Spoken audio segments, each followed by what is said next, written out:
안녕하십니까? 가정주부 마리 미카입니다. 한동훈 대표님, 당대표직을 내려놓으셨지만 자의적인 내려놓음은 아니시니 아직도 지지자들의 마음속엔 계속 대표님이십니다.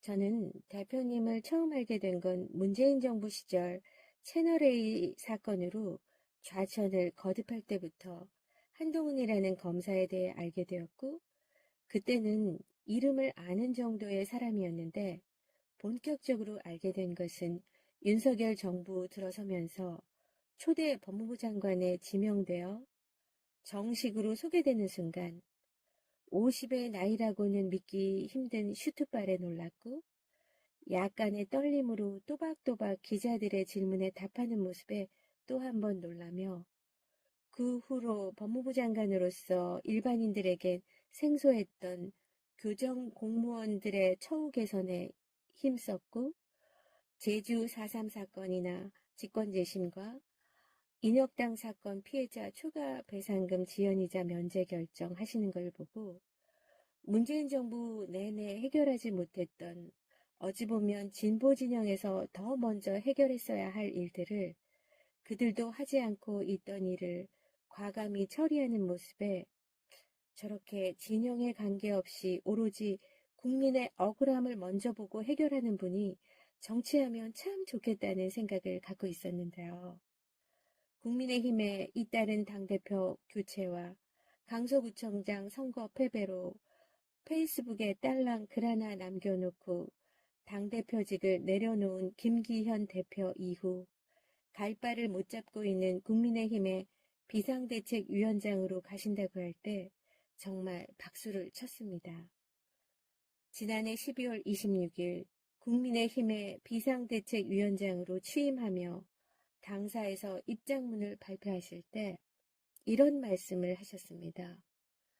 저는 어릴 때 곤란하고 싫었던 질문이 나중에 뭐 하고 싶냐, 장래 희망이 뭐냐 였다고요.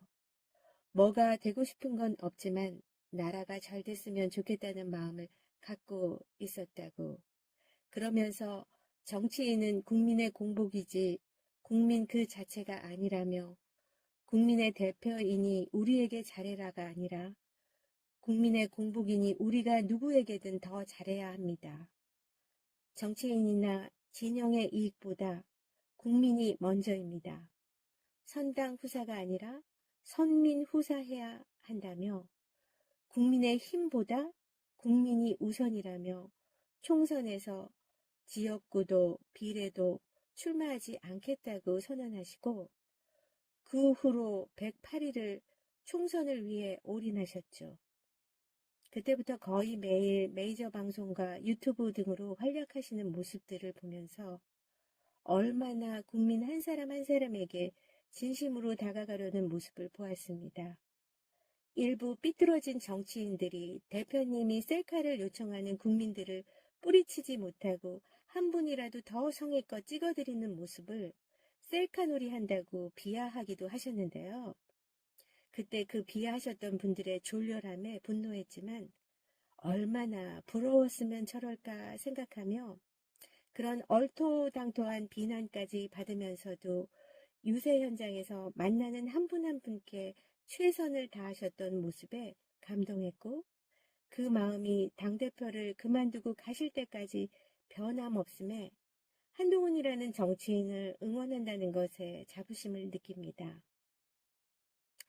정말 어이없는 세계 역사에 남을, 전쟁이 난 것도 아니고 대규모 유혈 폭동이 일어난 것도 아닌데 야당이 입법 독주한다고, 특검 탄핵 남발한다고, 예상 삭감한다고, 정작 본인은 국회 개원식에 참석도 안 하고 예산 시정연설도 본인이 직접 하지 않으셨던 그런 대통령께서 그 어떤 야당과의 협치나 설득의 노력도 적극적으로 하신 적이 없는 대통령이 뜬금없는 비상계엄 선포에 가장 먼저 반응하시고 국민들께 막아내겠다고 페이스북과 짧은 영상을 남겨 국민들을 먼저 안심시키고 18명의 국민의힘 의원들과 함께 국회로 달려가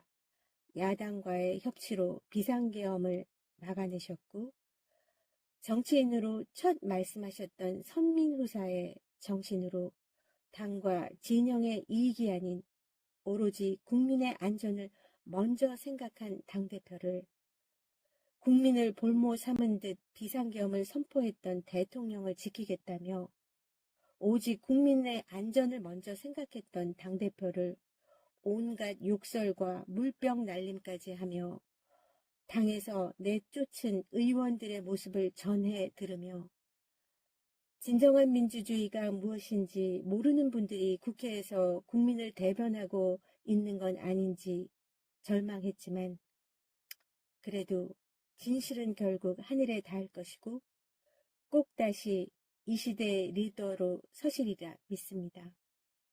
이상 가정주부 마리미카의 의견이었습니다.